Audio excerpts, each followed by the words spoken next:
Oke teman-teman, selamat melanjutkan kembali belajarnya.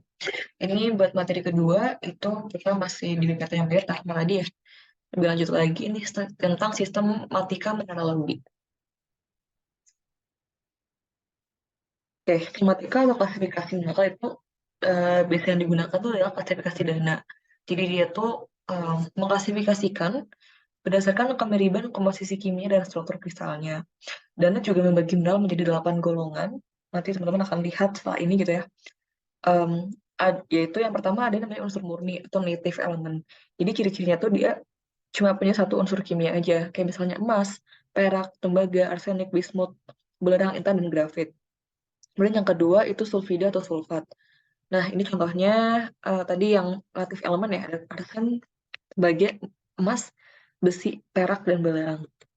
Ini masih native element juga. Nah, lanjutan tadi tentang sulfida. Sulfida itu merupakan kombinasi antara logam atau semilogam dengan belerang. Misalnya tuh galena gitu. Dan kemudian selanjutnya tuh ada oksida hidroksida. Itu merupakan kombinasi antara oksigen atau hidroksil air dengan satu atau lebih macam logam, misalnya magnetit. Nah, ini contoh dari sulfida dan oksida. Sulfida yang atas, kalkopirit, CuFs2, galena PbS, pirit FeS2, geotit, kasiterit, magnetit. Nah, lanjut lagi tentang sulfida, dia tuh punya kurang lebih ada 500 mineral gitu ya, yang berkaitan gitu. Tapi nggak perlu dihafalin semua, hafal ini aja nih. Mungkin cukup pirit, kalkopirit, sefalarit gitu ya, tiga itu udah cukup. Nanti teman-teman kalau ada lagi yang eh, ilmu baru, mineral baru yang ditemuin ditulis di situ.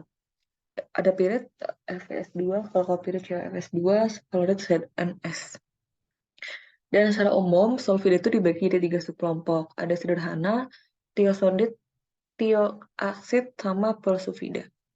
Nah, sebenarnya em, si sulfida ini merupakan mineral juga yang penting dalam industri, terutama dari tembaga, seng, timbal, air raksa, bismut gitu ya. Dan sulfida juga merupakan sumber dari arsen dan antimon. Kemudian meskipun pirit bukan merupakan biji utama dari besi, tapi biasanya digunakan sebagai asam sulfur. Dan pirit juga penting sebagai biji emas karena dia punya fragmen emas alami. Oke, ini contoh mineral-mineral ada uh, dari ini sulfida ada kolkosit, digenet, kobanet. Nah, ini sendiri aku sendiri juga nggak hafal semuanya gitu. Aku cuma hafal beberapa yang emang mayak dan cukup terkenal gitu. Ini kelompok sulfida dan sistem kristalnya dan rumus mineralnya juga. Mungkin yang ini cukup terkenal ini ya, kalkopirit, sinabar, galena, pirit yang cukup terkenal. Yang lain terkenal juga, tapi mungkin nggak terlalu banyak itu di soal. Oke, ini contoh kelompok disulfida. Oke, ini kayak detail-detail aja. Ini teman-teman bisa baca sendiri.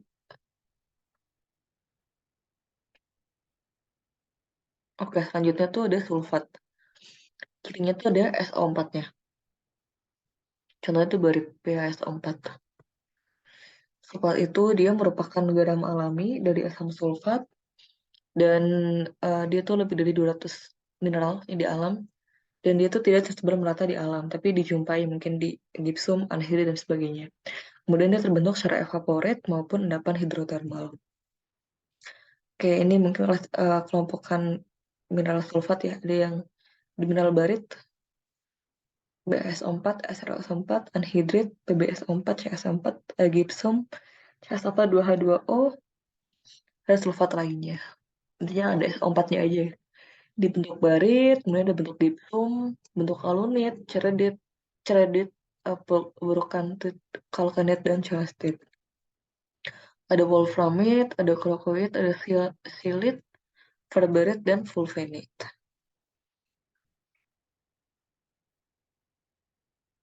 Ya, sebentar teman-teman, aku ada paket.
Ya lanjut, makasih teman-teman menunggu. Nah, selanjutnya ada karbonat. Itu biasanya dia dominasi sama CO3 gitu, karbonat. Dan contohnya ada kalsit, CaCO3, dolomit, CaMgCO3, ada siderat, FeCO3, dan ada rhodochrosite. Dan di alam tuh kurang lebih ada 170 mineral karbonat yang udah terdefinisi gitu ya. Dan sebagian besar itu merupakan garam sederhana. Dan kelompok lainnya dengan tambahan anion, mungkin ada seperti malasit gitu ya. Dan ini kayak details-details aja gitu. Nah ini kelompok karbonat, ada kelompok kalsit, ada kalsit sendiri, CaCO3, magnesit, MgCO3, siderit, FeCO3, rhodochrosite, MnCO3, dan Smith Houstonite. Kemudian ada kelompok dolomit yang ada Mg dan CO3-nya dua kali gitu ya. Ada dolomit, ankerit, dan kutnahorit. Kemudian ada mineral aragonit. Nah, ini CaCO3, bedanya sama CaCO3 sama tadi ya. Cuman kalau kalsit dia trigonal, sedangkan aragonit dia ortorombik gitu. Ini disebut juga namanya adalah polymorph. Jadi dia yang punya struktur rumus kimia sama, tapi punya sistem kristal yang beda. Oke, lanjutan lagi ada namanya witerit, strontianit, dan cerusit. Oke, dan ini kelompok lainnya ada banyak ya.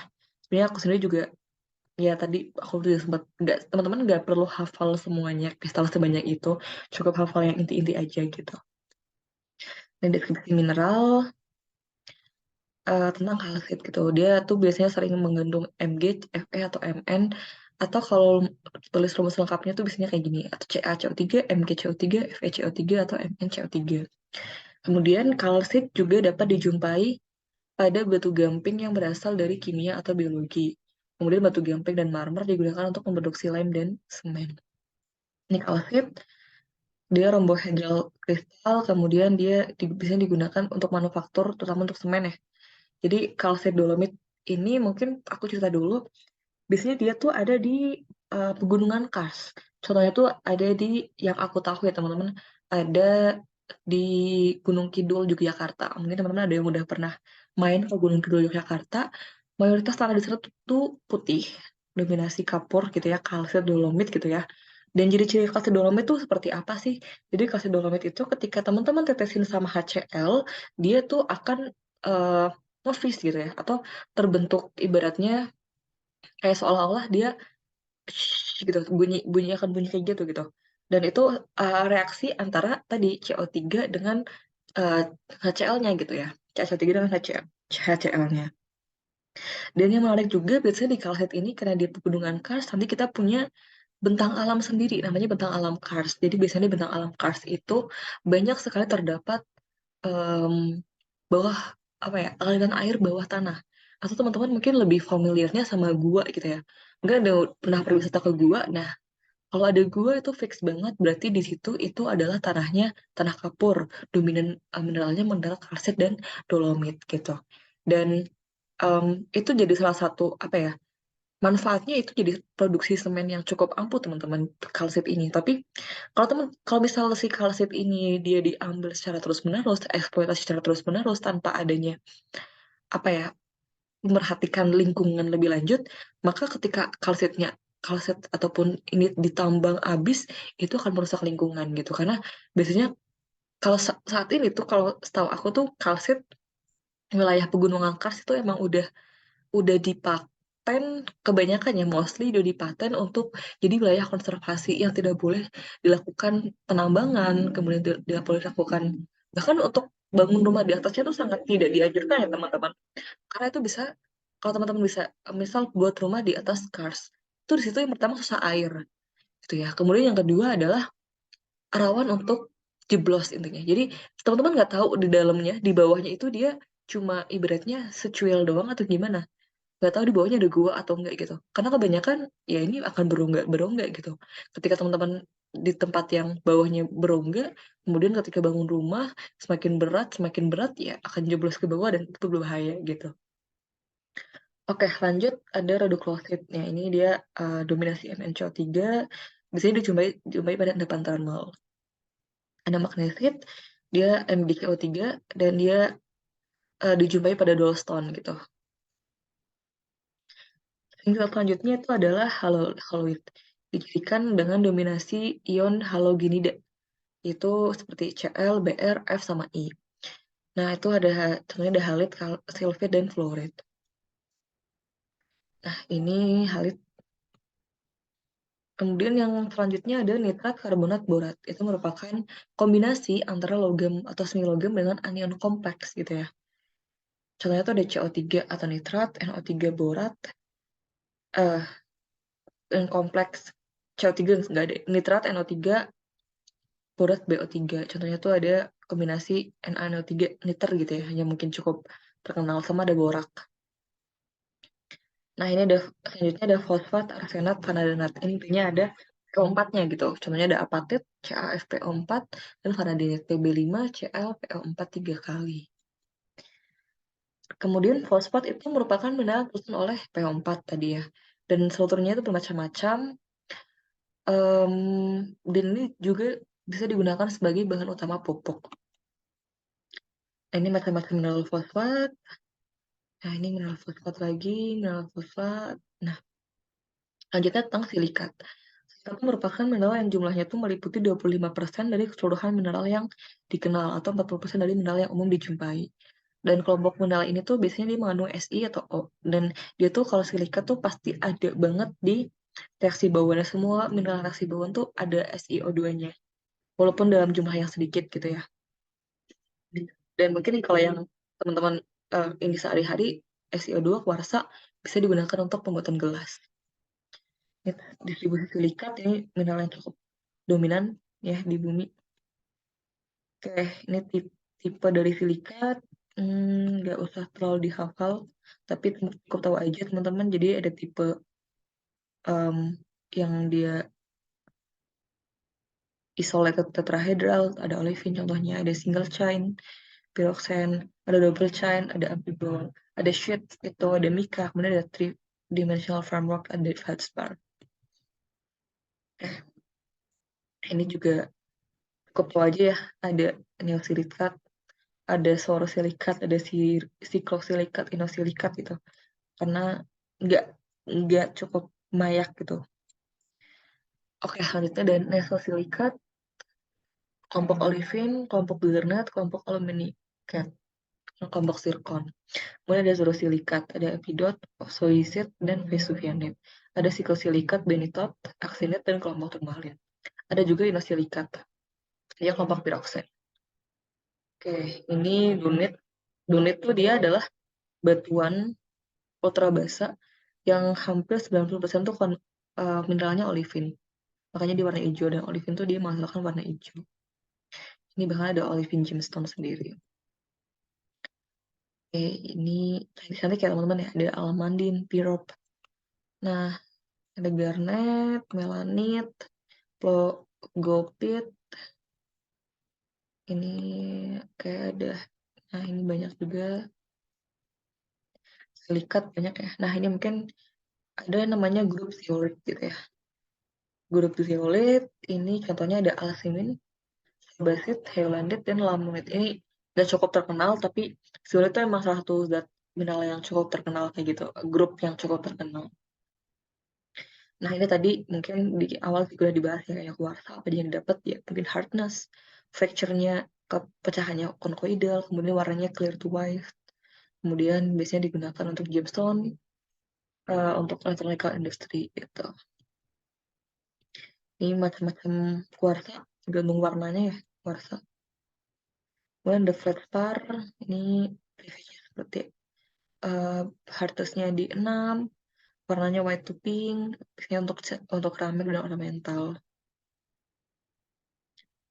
Oke, ini nah ini mungkin yang lebih ini adalah tentang genesa dan asosiasi mineral. Jadi mineral tuh biasanya ini tuh ngomongin kayak mineral tuh biasanya ada di lokasi mana sih? Mineral tuh biasanya dia terbentuknya di mana gitu. Nah, ada 5 sistem, ada magmatik di magma gitu ya, ada pegmatik granitik. Nah, ini magma yang nanti kristalnya besar-besar gitu ya, ada hidrotermal atau fumarolik yang ada airnya. Ada sistem air permukaan dan air bawah tanah, itu kita penasaran juga seperti apa. Sistem metamorfik dan parametamorfik. Oke, pertama sistem magmatik. Dia tuh membentuk magma gitu ya, dari apa, dari apa namanya, partial melting, dari batuan asal. Kemudian batuan asal tuh bisa leleh tuh karena apa sih? Yang pertama karena pemanasan. Panasan nggak cuman panas yang sampai 100 derajat yang diiniin sama kita gitu ya, mungkin bahkan sampai ribuan derajat, jutaan, enggak sih, ribuan mungkin kalau di bumi ya. Kemudian yang kedua tuh masuknya air pada suhu bawah pelelehan kering. Dan yang ketiga adalah penangkalan kembali batuan di bawah suhu awal pelelehan. Kemudian magma sendiri tuh merupakan material mobile yang dia tuh mudah bergerak gitu ya, sehingga dia sangat mudah untuk lepas dari sumbernya. Perubahan komposisi magma itu ada perubahan difusional, itu terjadi biasanya pada sisa magma yang keluar dalam kamar magma. Karena itu batolit itu yang sumber magma terbentuk gitu intinya. Kemudian ada fractional crystallization. Ada fractional crystallization tuh magmanya mengkristal tapi perlahan-lahan sebagian. Jadi misal di suhu 600, suhu 900 yang mengkristal olivin, suhu 800 yang mengkristal piroksen, suhu 700 yang mengkristal feldspar, kemudian suhu 600 yang mengkristal kuarsa. Jadi itu sebagian gitu. Kemudian yang kedua tuh magma mixing, percampuran antara dua magma. Jadi biasanya ini tuh terbentuk dari magma yang misal magma A tuh asam, magma B basa, kalau campur jadi intermediate. Contohnya tuh dari magma-magma yang ada di Indonesia. Jadi dia kan penggabungan mixing antara samudra Hindia, misalnya samudra Hindia atau samudra Pasifik yang dia sifatnya basa ketemu sama dataran Eurasia yang sifatnya asam. Dan ketika mereka bertemu, itu akan menyebabkan percampuran, dan percampuran itu akan menyebabkan magmanya jadi bersifat intermediate gitu. Kemudian yang terakhir itu asimilasi. Asimilasi itu masuknya material asing. Maksudnya gimana, Kak? Jadi ketika magma itu kan di dalam permukaan bumi ya. Tapi di sekitar-sekitar magma itu kan tanah, teman-teman. Nah, bisa juga tanah-tanah ini tuh ataupun batuannya di sebelah-sebelahnya magma itu dia masuk ke magma, ikut masuk. Jadi nanti dia ikut keluar kayak gitu. Itu asimilasi. Nah, oke, mungkin bahas lebih lanjut tentang kristalisasi gitu ya. Jadi ini adalah alasan magma mengalami pemadatan atau hilangnya panas atau hilangnya fase cair. Kristalisasi sebagian itu terjadi bertahap, misalnya pada pembentukan struktur porfiri di awal, kemudian ada phenoclase dan terakhir masa dasar. Phenoclase apa sih teman-teman? Phenoclase itu yang kalau misal di batuan kan nggak cuman mineralnya kan ada mineral ya, ada mineral yang gede, ada mineral yang kecil. Ada yang seragam juga ada, tapi mungkin kalau mineral besar sama kecil gitu ya. Kalau mineral besar tuh namanya phenoclase. Kalau pada dasar jadi mineral-mineral yang kecil gitu. Kemudian urutan kristal mineral itu sebagai berikut. Nah, ini namanya reaksi Bowen. Tadi aku udah sempat nyinggung gitu ya teman-teman, reaksi Bowen itu terdiri dari dua deret. Yang sebelah kiri ini ada deret discontinue. Sebelah kanan ada deret continue. Deret discontinue itu yang pertama terbentuk adalah olivine. Jadi dia dari temperatur yang tinggi ke temperatur yang rendah gitu. Pada temperatur tinggi terbentuk olivine, kemudian semakin rendah dia terbentuk pinopiroksen, kemudian rendah lagi terbentuk hornblende dan biotit. Itu di seri discontinue. Kenapa discontinue? Karena rumus kimianya mereka beda. Jadi olivin sama hornblende ya rumus kimianya berbeda kayak gitu. Nah, yang sebelah kanan itu seri continue. Jadi di sini tuh dominannya sama plagioklas. Jadi yang atas itu dominannya sama Ca plagioklas kalsium gitu ya. Yang bawah sama Na plagioklas. Jadi semakin ke atas ini dia Ca-nya semakin banyak, Na-nya sedikit. Ke bawah Na-nya semakin banyak gitu. Kemudian dia kebentuk di low temperatur yang temperaturnya sangat rendah, terbentuk alkali feldspar, muskovit, dan quartz. Nah, ini contoh magma itu udah granit ya. Ini teman-teman, ini penampakan dari granit. Dia tuh berasosiasi dengan mineral feldspar, asosiasi dengan mineral plagioklas, asosiasi dengan mineral quartz, dan biotit, dan berasosiasi dengan mineral hornblende. Nah, ini sistem magmatik, suhu dan tekanan mineral magmatik mempunyai variasi suhu pembentukannya masing-masing. Kemudian faktor yang mempengaruhi itu ada level suhu dan laju pendinginan mineral. Kemudian pengkristalan itu awal pengkristalan sistem granitik kering memiliki suhu relatif tinggi. Kemudian granitif basah itu dia memiliki suhu yang relatif rendah. Rock forming mineral maksudnya apa? Mineral pada batuan beku. Itu aja sih. Ini oke. Kondensasi mineral pada sistem magmatik. Nah, selanjutnya ada sistem magmatik granitik. Jadi itu adalah tubuh batuan yang mengandung kristal besar dari kuarsa dan feldspar yang terbentuk oleh proses magmatik. Magmatik besar gitu ya. Karakteristiknya itu ada 6 sistem ini. Yang pertama dia punya kristalnya sangat besar. Berarti dia terbentuk sangat pelan gitu ya. Kemudian terdapat pelapisan atau pensunaan. Kemudian ada kuarsa feldspar yang saling tumbuh. Ada clevelanditic albit. Ada mineral-mineral unsur jarang dan ada kehadiran uplate. Biasanya ukuran kristal tuh bisa mencapai 15 meter. Jadi bisa kebayang teman-teman ya ibaratnya ukuran satu kristal tuh lebih dari bahkan 7 kali sampai 8 kali ukuran manusia gitu ya.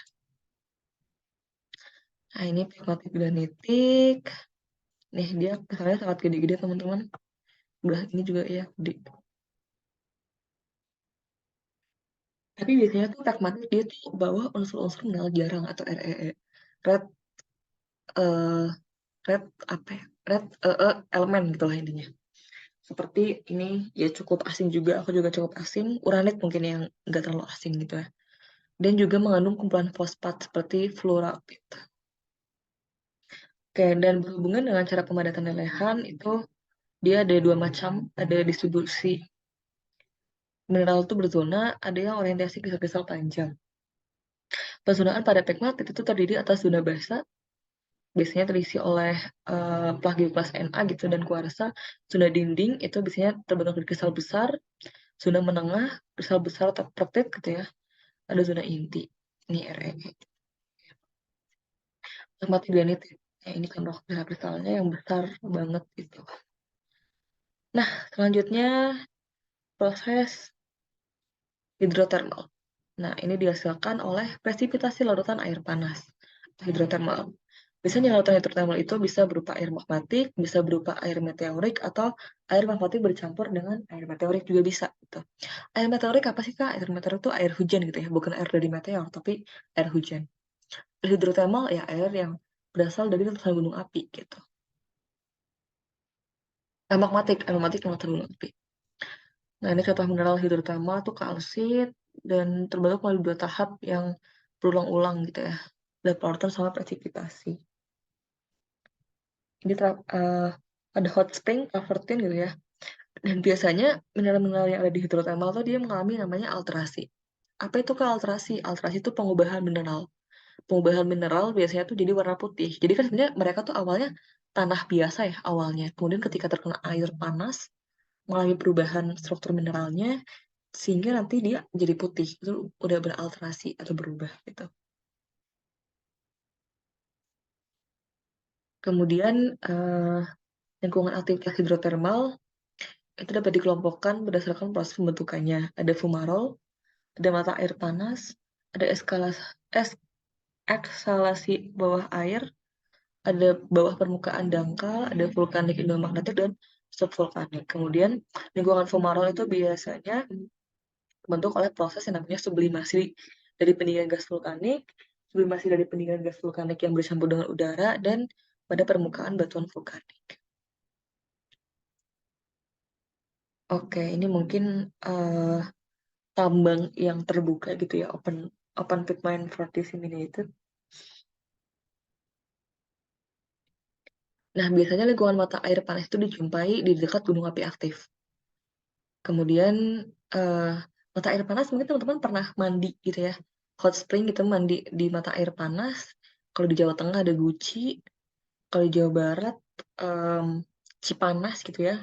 Kemudian, nah itu biasanya atau mungkin di daerah lain tempat teman-teman ada gitu ya, yang mandi di air panas gitu. Jadi um, aku sendiri pernah merasakan mandi di air panas di Guci gitu.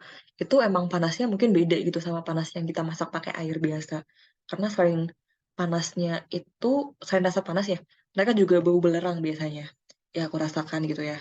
Dan emang kata orang-orang tuh emang bagus gitu untuk kulit, untuk um, look apa ya? Biasanya sih orang-orang mandi di situ tuh untuk pengobatan gitu, setahu aku ya. Yang kedua itu ada lingkungan eskalatif bawah air laut. Itu terjadinya di bawah laut, misalnya ada white smokers dan black smokers ini.